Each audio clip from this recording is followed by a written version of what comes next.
Hello everyone and welcome to episode 3 of the Unlimited Saga tutorials. Today is Kurt's lesson where we learn about battles and arts.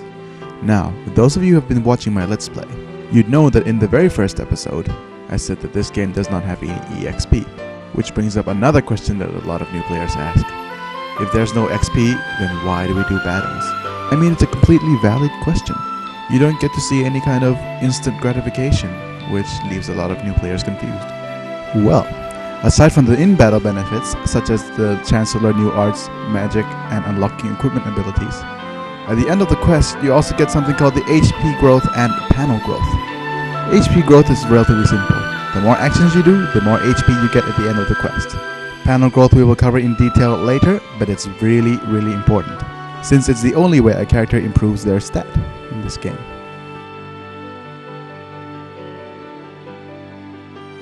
New players beware. The first pitfall of Unlimited Saga is failing to understand HP and LP. Damn, why won't my character die? My HP is at 0. This game is stupid. I'm invincible, etc. No, this game has a different definition of HP than other games. It's the LP which you need to be worried about, not the HP. Allow me to elaborate. If this was Quake, HP would be your armor, while LP would be your health. HP acts as a buffer against your LP, so you're less likely to receive damage. When LP is depleted, your character dies. On top of this, LP cannot be restored and no character can be revived until the end of the quest, so keeping your HP topped up is a good idea. Either rest on the map or not participate in battle for a couple of turns and you'll restore HP. Here we are at the battle screen. The interface is actually quite simple. You are first presented with a column of all your characters with the HP and LP of the highlighted character displayed. Here's the action order, which determines which action of the turn you are on. Performing an action is also quite simple. First, select the character, then scroll left and right to switch between unarmed combat, weapons, accessories, and magical familiars.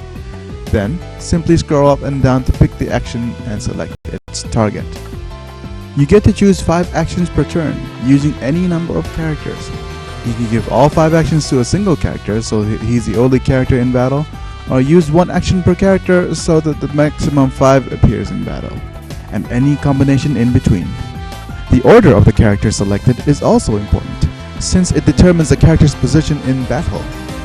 Picking a character first means he or she will be the one in front, while the following characters go further down the row. However, although there's no damage decrease according to row like Final Fantasy, the attention you receive will be less, meaning that the further away you are, the less likely you are to be attacked. Beware though that disabled characters, such as those who are asleep or KO'd, will take up an action unless they are rescued. Rescuing takes up an action and there is a chance that it might not succeed, so weigh your options carefully. Now that the actions have been picked, the turn begins. Here you are again presented with a reel to determine the result of your actions. You are given 2 simple choices. Either do a single attack, or attempt to combo with the next attack in the turn. Comboing has its benefits. First, it does more damage than normal attacks, as suggested by the multiplier at the bottom left. The more actions you do in a combo, especially with more characters, the more damage dealt. Combos will also remove the LP damage limit on the attack, so it will deal more LP damage. Secondly, the secondary reel will appear in its entirety, making it much easier to land on a higher level panel. Still, comboing does have its flaws. Enemies can jump into your combo, meaning you can get heavily damaged if not careful. Now let's leave battle for a bit, because the other thing you need to know about positioning and comboing is the ability to tweak them in the status menu. The character position option allows you to manually order the characters so that they appear first in battle the way you want them to.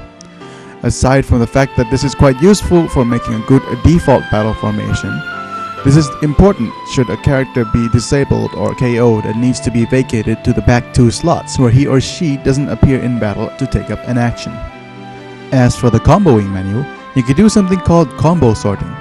What this is that each time a combo is used in-game, it is recorded. The more times you use a combo, the more damage that particular combo does. The game stores up to 7 combos before it resets down the line, and you have the option to save whatever combo you do not wish to be overwritten. This even carries over to the next adventure, so if you rack up enough combos, you end up with a really high combo rate. Personally, I don't bother with this option, but it does make the game easier in the long run, so it's something to try and achieve.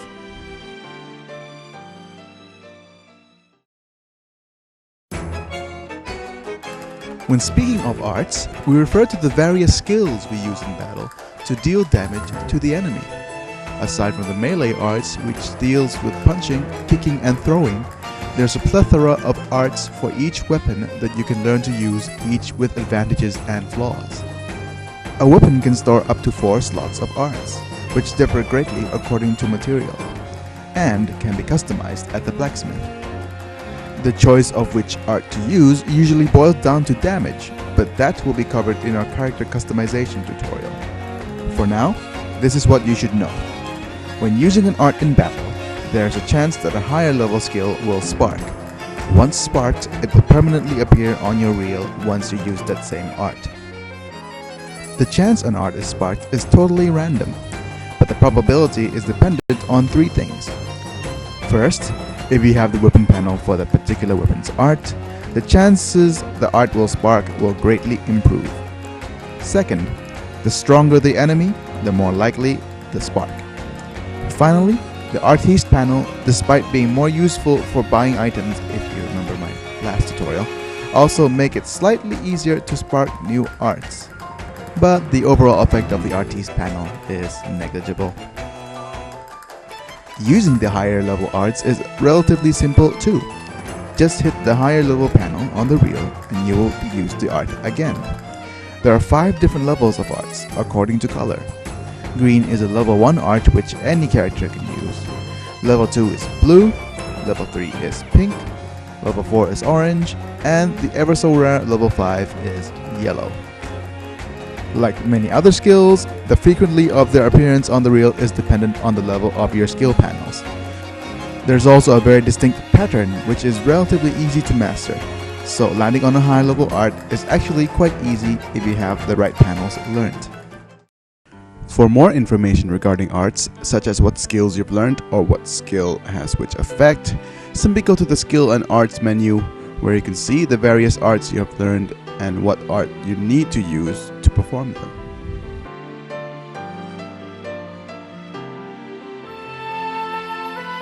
Durability is a very simple concept. It's the ammo of the particular weapon or accessory you are using.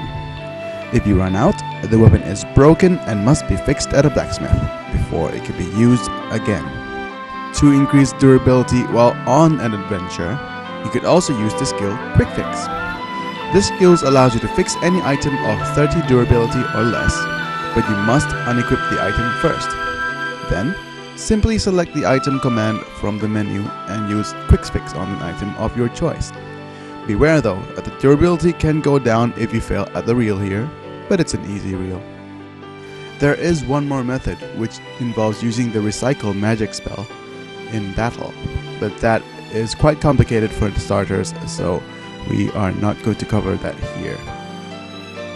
Okay folks, this is it for Kurt's tutorial regarding battles and arts. Hopefully you've learned something here today. Sorry for the long hiatus.